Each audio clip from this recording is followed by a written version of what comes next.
Yeah, it's your boy Neferkari Dessalines back in the building. Yes, indeed. And today we got to talk about how did the generals in the Haitian Revolutionary Army get so rich and become multi-millionaires. Let's get into it. Now, you know I stay coming with the hot topics from left field, the topics that people don't really think about, the topics that people don't really talk about, but we got to get into it because, you know, I live in the nuance and I live in those, you know, those hidden stories, those hidden secrets. So that's what interests me the most. So we got to talk about how did the legendary men that we know today, General Toussaint, General Dessalines, General Christophe, you know, and many of their close inner circles and entourage, how did they amass such a large amount of wealth? As we know, Christophe left between the estimated amount of $70 to $80 million for his wife and his daughters when he passed away. So we have to understand, how did a man who was born in a British colonial territory as a British subject on a plantation end up becoming such a powerful and wealthy man in the early 1800s at the height of slavery when the temperature was on fire?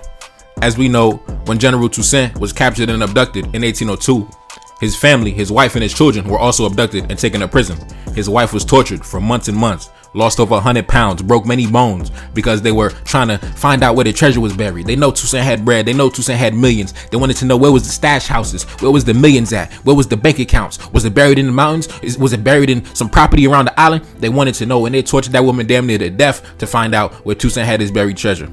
Dessalines, as we know, he was one of the more humble generals, I would say. You know, he wasn't really too flashy. In fact, when he was serving as head of state, he had a house among the people. Now, I'll say this, Dessalines had over 30 properties around the island. I'm not saying that he was just, you know what I mean, just living in a shack. Nah, Dessalines was doing his thing. But in terms of having a big presidential palace, in terms of having a big, you know, presidential chariot and big, you know, security detail, like, you know, a modern head of state or a flashy head of state like Christophe did, nah, Dessalines was more humble the most. He really had a headquarters. He didn't really have a presidential palace or anything like that, or a presidential chariot. Dessalines, you know what I mean, he would hop on his horse, be among the people. You would just see him, you know what I mean, 2 a.m. you would see him, you know what I mean, just running through the city, you know what I'm saying, by himself. Maybe he might have, you know, one of his homies with him, at most 1 or 2 people, but it was never really anything too flashy. But even he was also a multi-millionaire. Even he had many properties as well. So we got to dive into it. How did they, you know, amass such power and wealth, especially during the time and the era that they were living in? Now, as we know, we have to emphasize on this, especially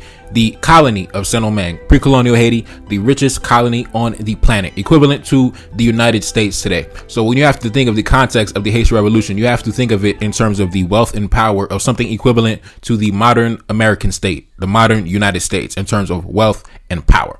So imagine black men of the United States rising up and, you know what I mean, taking over the United States. That's equivalent to what happened. That's why it was such a large scale event, and it was one of the legit craziest things that ever happened in human history, and that's why it was so famous. So when it happened, what do you think happened to the large, rich properties that the French colonial plantation owning families controlled for many, many generations? When they ran to Louisiana, when they ran to Cuba, when they went to New York, when they went to Philadelphia, when they ran to various US states, when they ran back to France, when they went back to the homeland, they abandoned the properties. Now, it was some women that stayed behind. And like I mentioned in previous videos, there were many French women when their fathers got ran out of town, when their fathers got assassinated, when their brothers got, you know what I mean, ran to Louisiana, when their sons, you know what I mean, got ran out of town. A lot of the French women, they ran into the arms of the black generals. They ran into the arms of Toussaint. They ran into the arms of Dessalines. They ran into the arms of Christophe, because these men controlled large areas of territory. We're talking about men who controlled multiple towns, men who had standing armies between 5,000 to 10,000 men that could be raised at any given time. So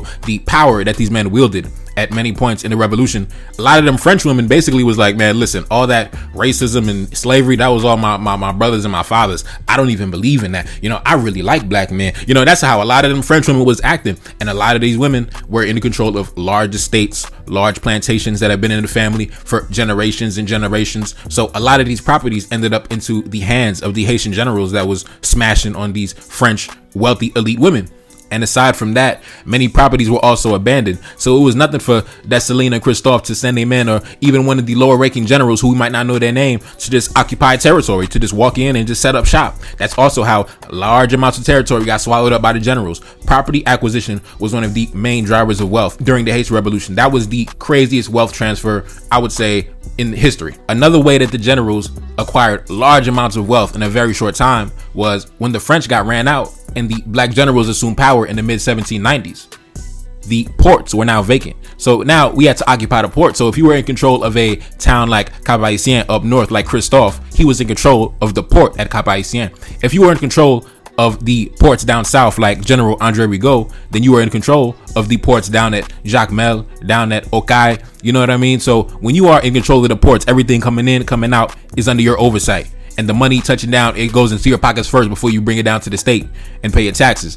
Then it's easy to see how you could get very, very rich. Especially, like I said, I mentioned before, one of the reasons that Dessalines was assassinated was because he was trying to clamp down on the contraband transfer that was going on in the ports. Really, it was a lot of guys that weren't paying their taxes to the state, weren't paying their dues to the state, skimming off the top before they, deliver the money down to the state. And that was one of the main reasons that Dessalines had conflict with the generals who would go on to conspire in his assassination, the Southern Mulatto generals in particular, because they were capitalists at heart, and Dessalines was establishing a socialist government. So as we know, these guys down at the port, they getting money, they doing independent business, they skimming off the top, they not paying their taxes in adequate amount. So that led to conflict within the government, that led to Dessalines' assassination, which is how it usually goes in politics. When politics and policies clash, bloodshed is sometimes the result. And one thing we have to keep in mind, before the official government was set up in 1804, the revolutionary regime that operated between 1794 and 1803, before independence was officially declared,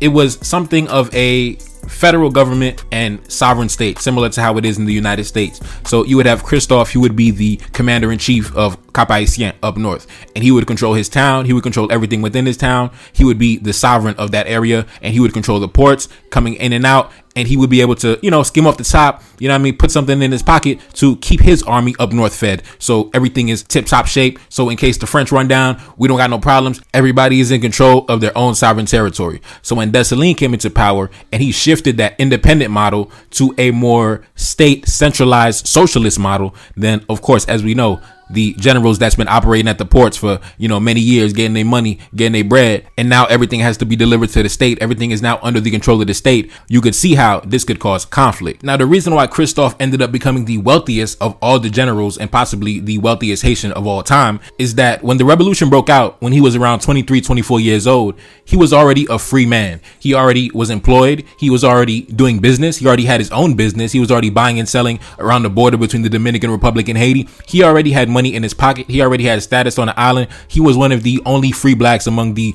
mulatto elite as a young boy in his early 20s. So honestly, when the revolution broke out and he decided to pick up arms and go head up into the mountains with Toussaint and Dessalines, that shows that obviously he was cut from a different cloth, because he could have easily hopped on a boat, went to Louisiana, went to Philadelphia, started a new life with many of the free blacks, with many of the mulattoes, with many of the white Frenchmen that evacuated from the island when the rebellion took place. And you could imagine, by the time Christophe was elected commander-in-chief of the North, by the time I believe he was 35 years old, he remained the most powerful man in the north side of Haiti from 1802 when he was elected to that position to 1820 when he died as king. And even before he was elected to that position in 1802, he was already occupying that type of space within that region already, which is why he was able to be elected to that position at such a young age. That was where he came from. That was where he was raised up. That was where he worked before the revolution popped off. That is where he lived. That is where he met his wife. That is where he had his family at, in the north side of Haiti. So he was already a popular, well-respected, and well-connected figure in his area. And as you know, after years and years of doing business, this allowed Christophe to start building the citadel as early as 1805. This allowed Christophe to start building the royal palace as early as 1805. This was before he was ever even elected as head of state. This was when he was still operating as the military commander of the north side of Haiti. He was already investing money into these large legendary monuments that ended up becoming World Heritage Sites at UNESCO.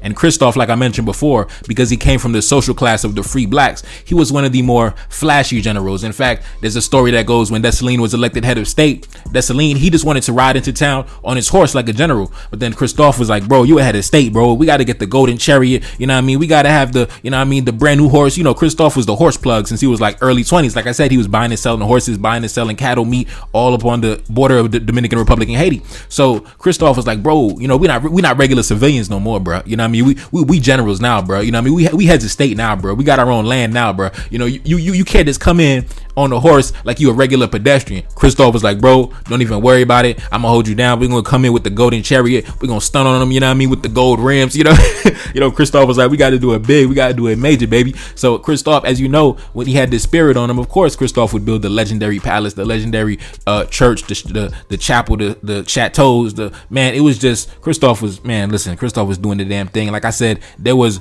articles in the British media written about what his wife would wear, what his daughters would wear. The British media would write about this. So you could understand, Christophe obviously kept his entourage clean, obviously kept his family dressed in the best, every portrait you see of Christophe in his military uniform, bro look like he's stunting on him, he flashing on him. So it is what it is, man. The largest wealth transfer in the history of the planet happened during the Haitian Revolution. And as we know, shortly after the Haitian Revolution, many governments, including the United States, particularly the regime of Thomas Jefferson, decided to ban trade entirely with the nation. Now, they didn't really ban trade, literally, because like I said, many countries were still sending their representatives to the ports to pick up whatever they needed. Like I said, the majority of the world's sugar and coffee came from the colony before the revolution. So people are not going to stop coming to the plug just because it's under new administration. They're just going to not operate on the books, as we say. But yes, the coffee and the sugar and everything in between was still moving. It was still being exported. And like I said, this allowed the massive building projects that Christophe undertook, the schools, the Royal College of Haiti, the Chateau, the Art Academy, the multiple businesses. There was a entertainment center, something like the equivalent of a movie theater during that time. Like I said, it was just endless projects in the works that Christophe actually, many of this came out of pocket. Many of this came from the money that he made stacking and flipping, which is why he died with a fortune of over hundreds of millions of dollars. This is why his wife and his daughters lived in luxury until the day they died. And unfortunately, in 1825, the mulatto generals from the South, they finally got in power. They took over the entire island, not only the Haitian side, but this was under the unification of both sides, the Dominican Republic and Haiti. It was under the mulatto regimes of General Jean-Pierre Boyer for over 20 years, and he agreed to pay reparations to France. So now the majority of the production and output of the country went to paying off a debt to the losers of the wars of independence. So this was the first time in history where the losers got paid reparations. This was the first time in history where the losers got to write the history books, got to tell the story of what happened during the military engagements. This was the first time in history where the losers actually got to occupy the winning position.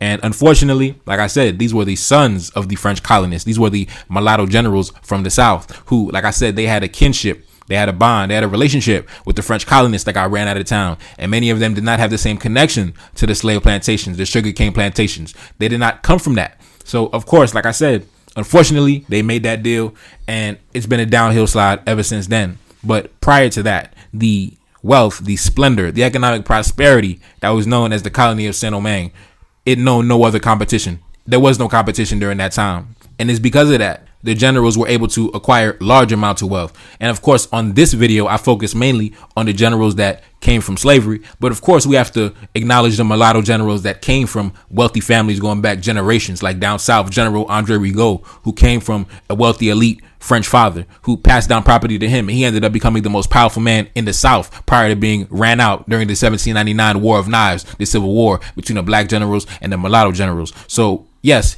the mulattoes were also down south having money, doing the damn thing. They already owned property before the revolution. So it wasn't like they acquired it through wealth transfer or property acquisition. When the revolution broke out, the mulatto generals that decided to stay and not flee to Louisiana and flee back to Cuba and flee to France, they became more powerful within the regions that they operated from because the white Frenchmen, which was the upper class, the buffer between them and sovereignty, was now out of the way. So they were trying to become the most powerful men on the island during that time. So like I said, it was a large wealth transfer, mainly coming from the transfer of property, women, French women in particular, linking up with the black generals, passing over property to the black generals, providing resources to the black generals so they could go and continue to fight the War of Independence. Yes, it was going down like that, which is why Napoleon passed a law in 1802 before the French landed at the Old Cap Harbor up north. He decided that all white women that were in relationships with black men had to be deported because he knew what was going on. He knew that the women were smashing, letting them smash, letting them have money, let them occupy the mansion. You know what I mean? So Napoleon was like, first things first, first order of business. All the white women that's dealing with these brothers, y'all gotta leave, man. You know what I mean? So yeah, it is what it is, man. Like, what's that Chris Brown song? These hoes ain't loyal. Nah. Hey, these hoes ain't loyal. Yeah, man, they ain't loyal. But the black women, the Haitian women during the Haitian Revolution, They were loyal though. Yeah. They were loyal. Yeah, they were down the ride. The ones that stayed, yeah, they were down the ride. I can't speak for the ones that ran away with the white man to France and Louisiana and Philadelphia and all that. But the ones that stayed and died on the battlefield and picked up a shotgun and picked up a machete, yeah. Our women was loyal. You know what I mean? Your women switched sides. Your women traded places. You know what I mean? So it is what it is, man. It is what it is. It's your boy Nefakari Desaline back in the building. Yes, indeed. And I'm gone. Peace. Yeah. Reincarnated, I'm back in original fashion. I left on a horse and came back in the ass, and I left with abundance and came back to famine. We used to be pyramids, now we be rapping. Look how the mighty have fallen. Used to be running, now we be walking. When you be cooning, that's when they applauded. Selling your soul, your sons and your daughter. Gotta come up in this shit, they stuck in the mix. Really, my heart it be breaking. That's why I'm stacking that paper and handle my business. Pass it down in generation. Talking about money and power and building a nation. That's a deadly combination. Never be watching the TV, they pushing agendas, falsifying information. Know they got malice intentions. Step in the room and I'm feeling the tension. Enemy watching, he blocking my vision. Pay for the check cause I need my redemption. Building my kingdom, I need it protected. Ready for war like a young Money Congo. Never decided the team is the motto. Up in the crib and I'm whipping up waffles. Up in the crib and I'm smoking gelato. I'm chilling, I'm taking my pain and make it ambition. I'm blessed by the gods, but I ain't religious. I came for the power, they came for the bitch. They making no hourly wage, I got business. This is an art and they could never be taught. Selling my soul, I can never be bought. Play with my money, I see you ain't caught. Run to the check and I do it for sport. Babylon falling, I go to the source. Packing my luggage and go overseas. Shorty be with me and she so elite. Shorty be chocolate, I'm calling her Hershey. Secret intelligence probably gon' murder me. Don't fuck with brands cause nigga I'm Haitian. Say the wrong shit and get smack in their faces.